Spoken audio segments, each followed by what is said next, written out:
Praise God. Praise God. God is good all the time and all the time. God is good. Praise God. Praise God. Isang mapagpalang araw po sa bawat isa. Sa pagkakataong ito tayo po idudulog, lalapit sa ating Diyos na buhay ng may pananampalataya na kung saan may dalawa o tatlo na nagkatipon sa kanyang ngalan. Naroon siya sa kanilang kalagitnaan. Sa araw na ito, tayo po ay dudulog sa Panginoon sa ngalan ng bayan ng Naik sa probinsya ng Cavite. Ating hihilingin na maitatag ang altar ng ating manunupos sa bayan ng Naik. May budag sa atong mga kaigsuunan diha sa Visayas ug sa Mindanao. Bisan pa katong atong mga kaigsuunan nga anaa sa Luzon ug sa laing nasod. Dalaygo ang Ginoo sa walay katapusan. Ang atin pong pagsambay mula sa aklat ng mga awit, 83 kabanata, ang talata po ay 3. Sila'y nagbabalak laban sa hinirang, laban sa lahat ng iyong iniingatan.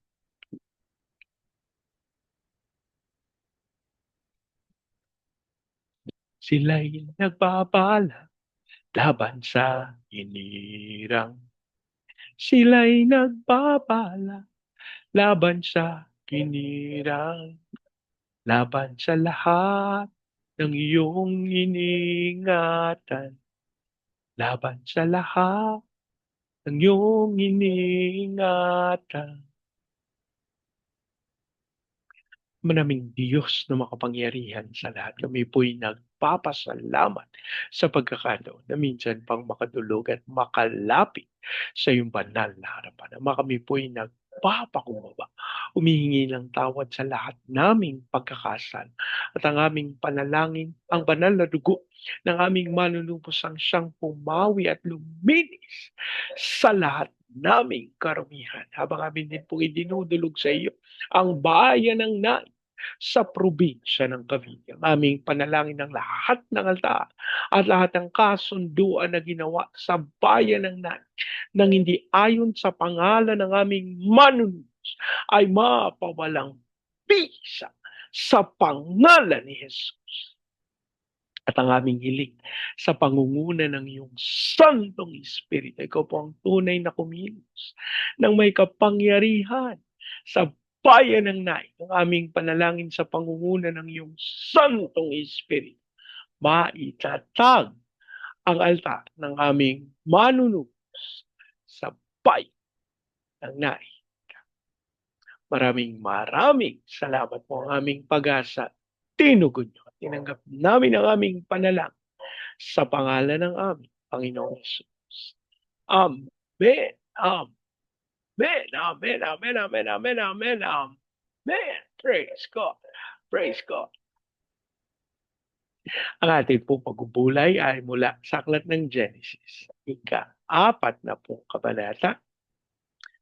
Ang talata po ay 12 hanggang 15. Ito ang kahulugan ng panaginip mo, sabi ni Jose. Ang 3 sanga ay 3 araw. Sa loob ng 3 araw, ipapatawag ka ng Faraon at patatawarin. Ibabalik ka sa dati mong tungkulin.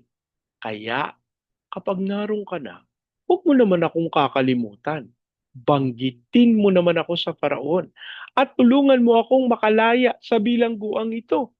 Ang totoo'y kinuha lamang ako sa lupain ng mga Hebreyo at wala akong nalalamang dahilan upang mabilanggo rito.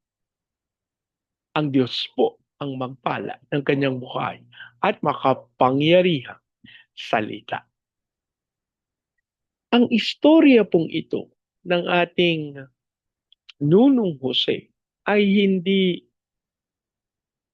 kakaiba. Ito po well, para sa mga nasa bilangguan, maaari nating sabihin na pangkaraniwan.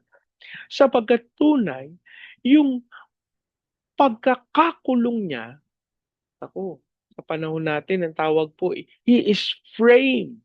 Ano po? Sinadya nung nag-akusa sa kanya yung mga panahon, yung mga pagkakataon. Eh kasi po, sabi nga natin, ano po,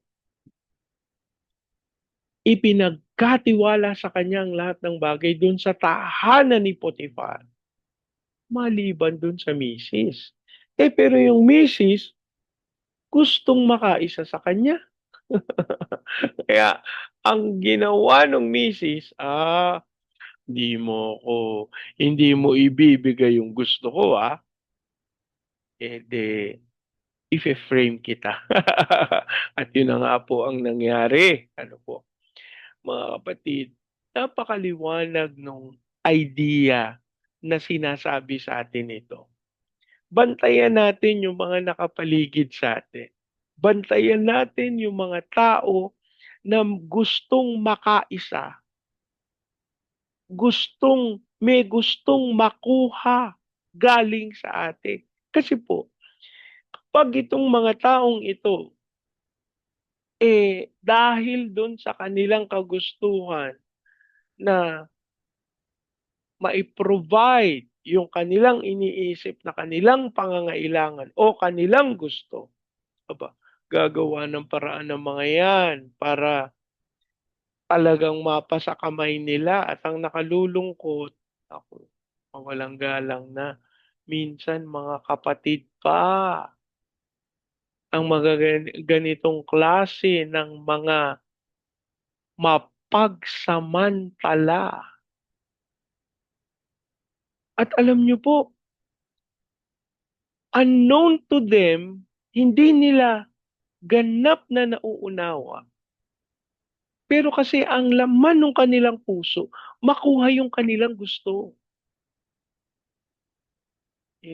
Talagang papatulan nila. Ano po? Hindi nila nauunawa, pero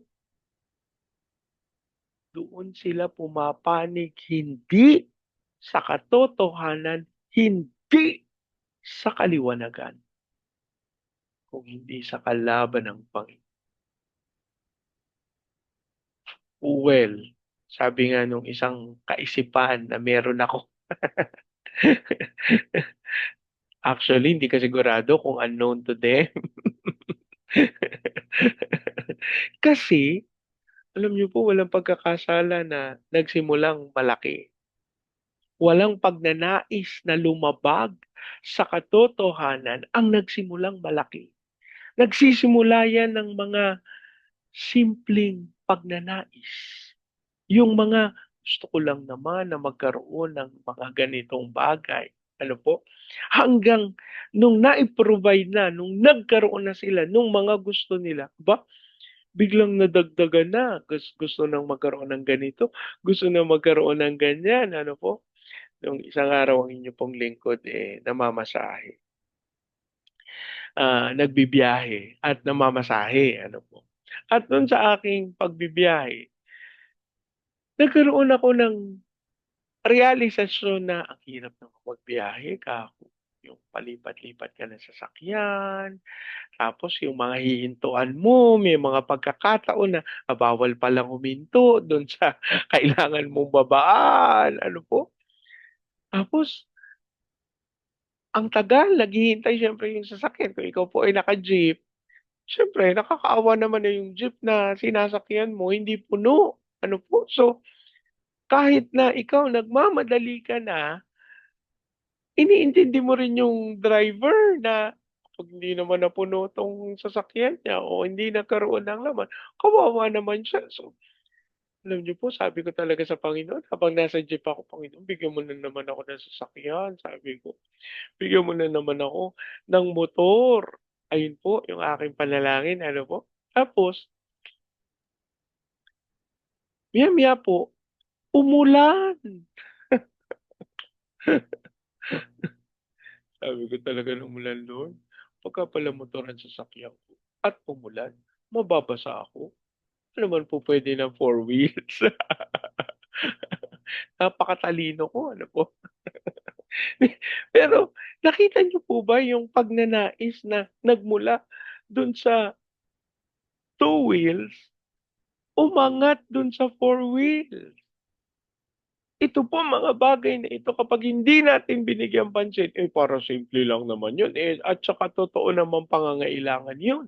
Na kapag talaga umulan, mas maganda sana kung four wheels na kasi meron ka ng tabing sa iyong ulo na at hindi ka na kailangan magkapote. Hindi ka na titigil. Nakita ko po yung mga nakasingle na motor nung umulan, tumigil sila, nagkapote sila at ang tagal nilang naghihintay na medyo tumila kahit pa paano yung ulan kasi hindi magiging madali para sa kanila na magbiyahe habang umuulan.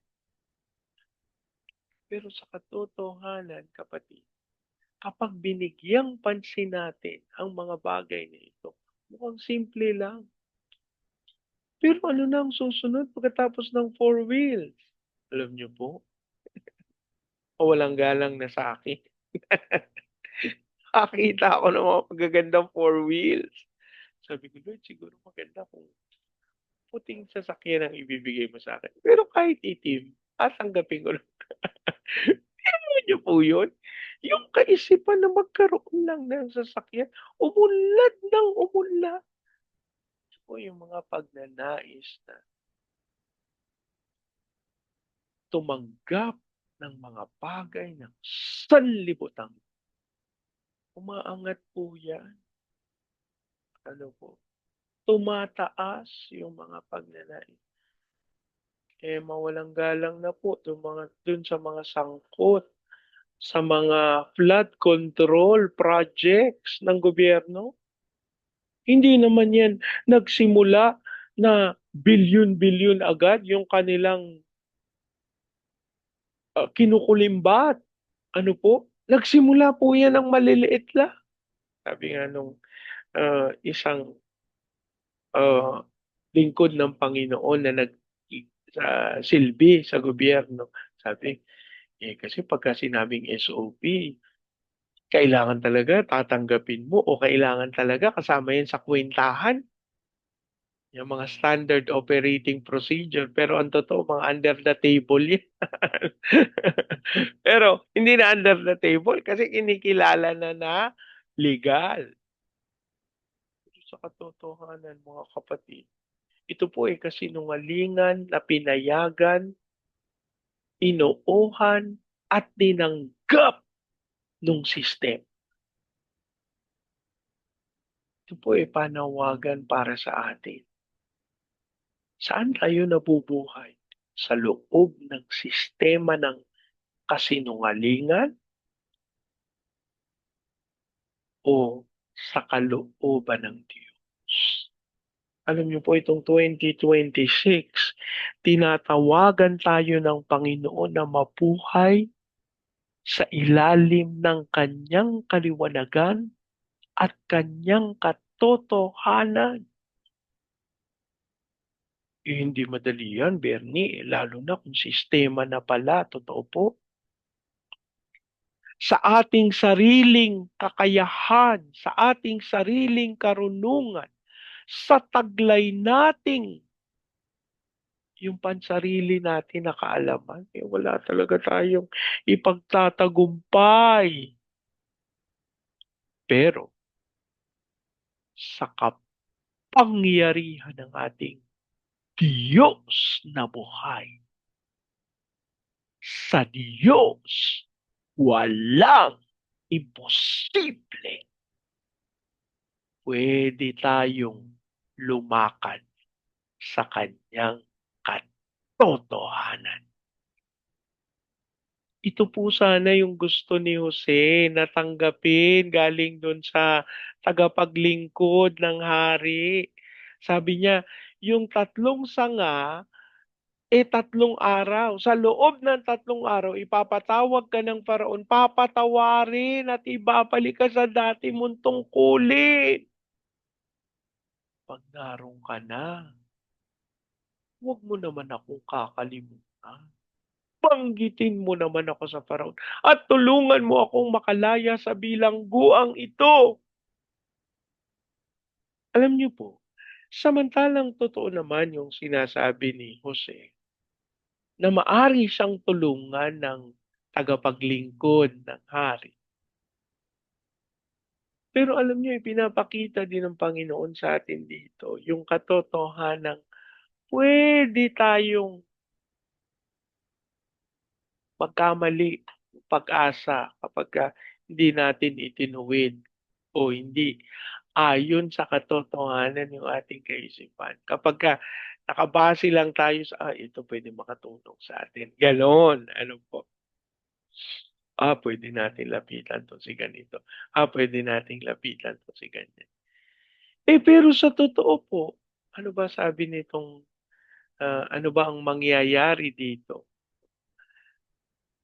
Sabi niya, baka naman puwede mo akong ibulong sa paraon na hindi ako dapat nandito, eh.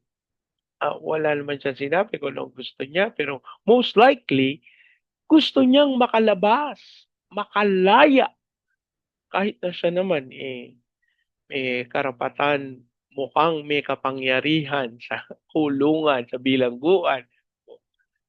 Pero siyempre iba pa rin yung malaya, ano po?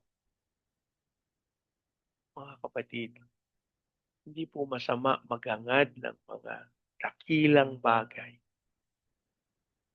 Pero higit sa lahat, ang ating pansin ituon natin sa kakayahan ng ating Panginoon. May kausap po ako na estudyante nung isang araw at sabi ko, "Anong gusto mong kunin sa kolehiyo?" Sabi niya, "Hindi pa po ako sigurado, eh." Pero sabi niya, "Ang hilig ko po na subject, eto." Tapos ganyan, nagkuwento. Sabi sabi ko, "Alam mo yung landas na tatahakin, mag-inquire ka sa Panginoon. Lord, ano ba yung gusto mo na course para sa akin?" Kasi yung gusto mo, hindi naman masama yun, pero mas mainam yung gusto ng Panginoon. Kapatid, kaibigan, para saan yung ginagawa mo sa kasalukuyan? Matupad yung gusto mo o baka gusto mo mas matupad yung gusto ng ating Panginoon? Manalangin tayo. Ama naming Diyos na makapangyarihan sa lahat, kami po ay nagpapasalamat at namamangha na ang iyong salita ay patuloy na nagkakaloob sa amin ng kapamaraanan upang kami ay lumakad sa iyong katwiran at kalooban. Kami po ay nagpapakumbaba. Humihingi ng tawad dun sa mga pagkakataon na ang iniisip lamang namin mangyari yung aming gusto. Lord, sa pagkakataong ito, ipahintulot na magkaroon kami ng ganap na kaunawaan sa iyong dakilang kalooban upang ito yung landas na aming tahakin. At sa ganitong paraan, Panginoon, hindi kami mag-aalala. Kami ay papanatag sapagkat tunay patid namin ang landas na aming tinatahak, yun ang iyong gusto. Amin ding idinudulog sa iyo yung mga kapatid na wala silang ganap na kaalaman patungkol sa nais mo na mapangyari sa kanilang buhay. Ama, kalooban mo kami ng kakayahan upang ihatid sila sa landas ng iyong katwiran at katotohanan. Sa ganitong paraan, Panginoon, marami ang makagaganap ng iyong naisin at tunay na magtatagumpay para sa iyong kapurihan. Amin ding idinudulog sa iyo ang bayan ng Naik, ang katawan ng aming Panginoong Hesukristo. Sa bayan ng Naik, ang aming panalangin, ikaw po ang magkaloob ng kaunawaan sa kanila na magpakumbaba, mag-unawaan, magkaloob ng patawad. Lord God, magpatawaran. At sa pangalan ni Jesus, dasal namin ang pagkakaisa sa katawan ng aming Panginoong Hesukristo sa bayan ng Naikang siyang maging dahilan ng pangunguna ng iyong Santong Espiritu na maitatag ang altar ng aming Panginoong Hesukristo sa bayan ng Naik. Hayaan mo pong ang altar na ito ay maging lugar kung saan maghahandog ng pagpupuri, ng pagsamba at pakikipagkasundo sa iyo. Dasal din po namin ang kapangyarihan ng iyong Santong Espiritu as we declare the fire of revival na dumalo sa buong Luzon, Visayas at Mindanao. Hayaan mong maranasan ito ng Baguio City, Cagayan de Oro, Legazpi, Lipa, Manila, Pampanga, Pateros. Kilusan mo ng may kapangyarihan ang bawat bayan na ito na sumunod at gumanap ng iyong nais. Lord, dalangin din namin ang kaunlaran at hayaan mong kung maranasan ito ng aming bayan, Lord, kilalanin namin yung pagkatawag mo sa amin to be the launching pad of the gospel, to be a missionary sending country, and to be the America of Asia in the height of its glory. Dasal din po namin ang iyong pangunguna sa aming mga lingkod bayan, sa aming President Marcos, Vice President Duterte, sa Senado, Kongreso, Judiciary, Military, Police, Local Government. We declare the fear of the Lord na maghari sa aming mga tagapanguna. At ang aming panalangin namang Diyos, ikaw ang patuloy na maglanta ng katotohanan. Ikaw amang Diyos ang gumawa ng paraan na walang kasinungalingan ang mananatili sa kadiliman, bagkus mabunyag ang lahat ng gawa ng kaaway sa aming gobyerno sa pangalan ni Jesus. At dasal namin ang iyong paghusga sa mga ito ayon sa iyong katwiran at sa iyong kabanalan. Dasal din po namin namang Diyos ang iyong pagsama sa aming mga misyonero sa iba't ibang panig ng daigdig. Hayaan mong matupad nila ang itinalaga na gawain para sa kanila. Gayun din sa aming mga OFWs na tinawag bilang overseas Filipino witnesses. Lord, hayaan mong sila'y patuloy na maging mga saksi sa mga bansa na iyong pinagdalhan sa kanila. As we claim the fullness of your blessings sa aming mga training agencies, katulad po ng Main Lifeline, Asian Center for Missions, Elijah House Philippines, Church Renewal, Asia Pacific International Institute Studies. Lord, ikaw po ang magkaloob ng lahat ng pangangailangan ng mga ministeryong ito upang magtagumpay sila na matupad ang naisip. As we also pray for the fulfillment of your purposes para sa bansang Vietnam, Cambodia, Myanmar, Laos, Thailand, Malaysia, Singapore, Indonesia, Brunei. We decree the fire of revival sa mga iglesia, sa mga misyonero, sa mga manggagawang patuloy na lumalakad sa kalooban mo. Send them fire! Paging sa Hong Kong, Macau, Taiwan, Lord, kilusan mo ng walang katulad ang mga naglilingkod sa iyo at huwag mong hayaan na sila'y matakot sa anumang mga batas ng kanilang bayan na hindi ayon sa katwiran. Lord, hayaan mo kalooban mo sila ng katapangan na patuloy na manindigan sa pananampalataya na iyong ipinagkaloob. Gayun din sa Japan, China, South Korea, North Korea, Brazil, Russia, at Amerika. We declare the fire of revival sa mga bansang ito at gamitin mo silang tagapaghatid ng iyong katotohanan sa mga itinalaga mong bayan para sa kanila. As we declare peace over Israel.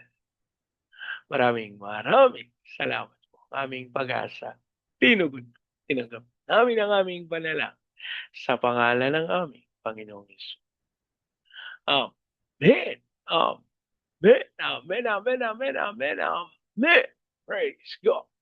Praise God. Lagi po nating tatandaan sa anumang pagsubok, problema, kahirapan, sakit, karamdaman. Tayo tutulog, lalapit, tatawa sa Panginoon dahil sa Diyos walang imposible. Sa pagkakataong ito, hayaan niyo pong salitain ko ang basbas ng Panginoon sa inyo at sa inyong sambahayan. I declare the everlasting love of the Father. I declare the unending blessings of the Son. I declare the sweet, sweet, sweet fellowship of the Holy Spirit now and forever. I declare this no house and lot with parking, with a no vehicle, and with a flourishing business. In Jesus' name. Amen. Amen. Amen. Amen. Amen. Amen. Amen. Praise God. Praise God. Hanggang sa susunod po. Sama-sama nating ideklara. Pilipinas, God bless you. Big time. And so we declare to God be all the glory in Jesus' name. Amen. Amen. Amen. Amen. Amen. Amen. Amen. Praise God. Praise God.